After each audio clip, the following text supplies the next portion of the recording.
কিয়ামতের ঠিক আগে এই পৃথিবীর সাক্ষী হবে এমন এক ভয়ঙ্কর ফিতনার, যার নাম শুনলেই মানুষের শরীরের লোম খাড়া হয়ে যায়। এটি হলো হাজার হাজার বছর ধরে বন্দী থাকা এক ভয়ঙ্কর জাতির গল্প। এটি হলো ইয়াজুজ ও মাজুজের কাহিনী। ইয়াজুজ ও মাজুজ হলো হজরত নূহ আলাইহিসসালামের বংশ থেকে আসা এক জাতি। তারা আমাদের মতোই মানুষ, কিন্তু তাদের স্বভাব চরিত্র আর চেহারা সাধারণ মানুষের মতো নয়। হাদিসের বর্ণনা অনুযায়ী তারা হবে বেটে, তাদের মুখ হবে চ্যাপ্টা, নাক হবে ছোট এবং চোখগুলো হবে ছোট ছোট। তাদের সংখ্যা এতটাই হবে যে তা মানুষের কল্পনাকেও হার মানাবে। তারা যখন কোনো একটি নদীর পাশ দিয়ে যাবে, তখন তারা সেই নদীর সমস্ত পানি পান করে শেষ করে ফেলবে। এই জাতি এতটাই ভয়ঙ্কর হবে, একটা নদীর পানিকেও তারা মিনিটের মধ্যে শেষ করে দিতে পারে, নদীকে মরুভূমিতে পরিণত করে দিতে পারে। তাদের প্রধান বৈশিষ্ট্য হলো তাদের সীমাহীন নিষ্ঠুরতা। তারা কোনো এলাকায় ঢুকলে সেখানে প্রাণের কোনো চিহ্ন রাখে না।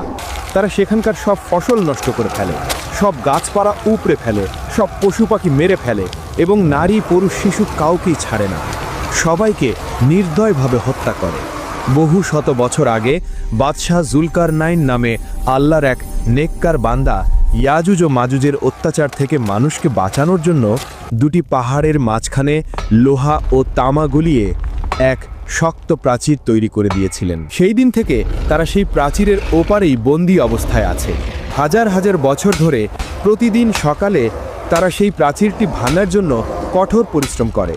দিন শেষে যখন তারা ক্লান্ত হয়ে যায়, দেয়ালটা প্রায় ভেঙে ফেলার মতো পাতলা হয়ে যায়, তখন তাদের সর্দার বলে, আজকের মতো থামো, বাকি কাজটা আমরা আগামীকাল এসে শেষ করব। কিন্তু আল্লাহর ইচ্ছায় পরের দিন সকালে যখন তারা ফিরে আসে, তখন তারা দেখে দেয়ালটা আবার আগের মতোই মজবুত আর মোটা হয়ে গেছে। তখন তারা আবার দেয়ালটাকে ভাঙার জন্য লেগে যায়।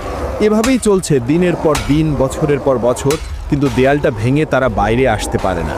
কিন্তু কিয়ামতের ঠিক আগে যখন পৃথিবীতে হযরত ঈসা আলাইহিসসালাম আসবেন এবং দাজ্জালকে হত্যা করবেন, ঠিক সেই সময়েই আল্লাহ ইয়াজুজ ও মাজুজকে মুক্তি করবেন। সেদিনও তার আগের মতোই সারাদিন ধরে দেয়ালটা ভাঙতে থাকবে।